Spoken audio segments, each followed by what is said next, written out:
Bonjour et bienvenue. Aujourd'hui, on va s'attaquer à un outil vraiment essentiel en gestion de projet. On va apprendre ensemble, étape par étape, à construire un diagramme PERT. L'objectif, transformer le chaos en clarté. C'est parti. Alors, voici notre feuille de route. On va commencer par voir pourquoi les projets complexes sont un vrai défi. Ensuite, on découvrira l'outil, le fameux diagramme PERT, puis la méthode pour le construire, la matrice d'antériorité. Après ça, on verra comment définir les niveaux du projet et, pour finir, on assemblera le diagramme final. Bon, avant toute chose, posons le décor. Gérer un projet, c'est souvent comme jongler avec des dizaines de tâches qui dépendent les unes des autres. Un vrai casse-tête, pas vrai? La grande question, c'est donc celle-ci. Comment on fait pour mettre de l'ordre dans tout ça? Comment on peut avoir une vision claire du chemin à suivre quand tout est interconnecté? Eh bien, c'est justement là qu'intervient notre solution. Un outil à la fois puissant et très visuel, qui est conçu précisément pour répondre à ce défi.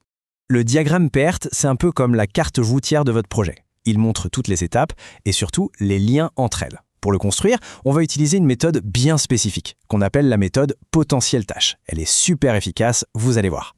Allez, on passe à la pratique. Voyons comment ça s'articule. L'outil de base, le point de départ, c'est la matrice d'antériorité. C'est grâce à elle qu'on va pouvoir poser les bases et structurer logiquement toutes nos tâches. Tout commence ici, avec les données brutes du projet. D'un côté, la liste de nos tâches, de A à J. De l'autre, pour chacune, ce qu'il faut avoir terminé avant de pouvoir la commencer. C'est ce qu'on appelle les prérequis ou les antériorités. Pour mettre de l'ordre dans ces dépendances, on va utiliser une matrice. C'est un simple tableau à double entrée. On met les tâches en ligne et les mêmes tâches en colonne. C'est dans ce tableau qu'on va cartographier toutes les relations. Et là, ce qui est génial, c'est la simplicité de la chose. On prend notre liste et on la traduit. Pour faire la tâche B, il faut avoir fait la E. Ok, on met un 1 à l'intersection de la ligne B et de la colonne E. Pour la F, il faut D et E, eh bien on met 2 1 sur la ligne F. Et on fait ça pour toutes les tâches, une par une. Parfait. Maintenant que toutes nos dépendances sont bien au chaud dans la matrice, on va s'en servir pour structurer le projet en niveaux. C'est vraiment l'étape clé qui va donner une colonne vertébrale à notre plan d'action. La méthode, elle est toute simple et on va la répéter en boucle. D'abord, on fait la somme des 1 sur chaque ligne. Celles qui ont une somme de 0, ce sont nos tâches de niveau 1. Une fois qu'on les a identifiées, on fait comme si leur colonne n'existait plus. On les élimine. Et on recommence pour trouver le niveau 2, puis le 3, et ainsi de suite. Appliquons ça tout de suite. On fait la somme pour chaque ligne, et regardez, c'est limpide. Seule la ligne A a une somme de 0. Qu'est-ce que ça veut dire? Simplement que la tâche A n'a aucun prérequis. On peut la commencer tout de suite. C'est donc notre niveau 1. Voilà le point essentiel à retenir. C'est la règle d'or. Une somme à 0, ça veut dire feu vert. La tâche est prête à être lancée, aucune autre tâche ne la bloque.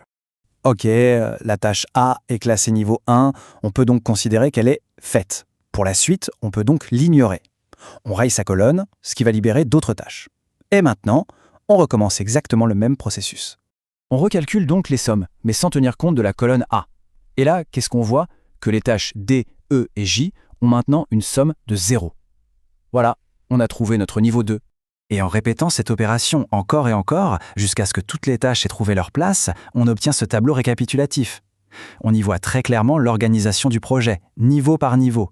C'est la structure de base de notre futur diagramme. On arrive à la dernière étape, la plus visuelle. On va voir comment, grâce à ce tableau des niveaux, on peut maintenant dessiner notre diagramme PERT très facilement.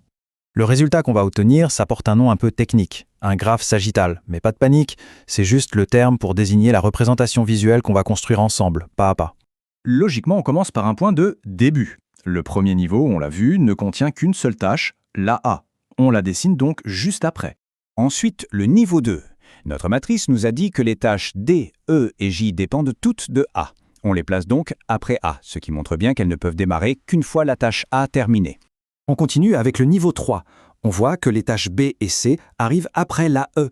Et la tâche F, elle, est un peu spéciale, elle a besoin que D et E soient terminées. C'est ça qui est génial avec le diagramme, ça rend ce genre de dépendance multiple hyper clair. Et enfin, on assemble les dernières pièces du puzzle. G suit B, H suit G, et la toute dernière tâche, la I, c'est le grand final. Elle ne peut commencer que lorsque G, C, H et F sont tout achevés.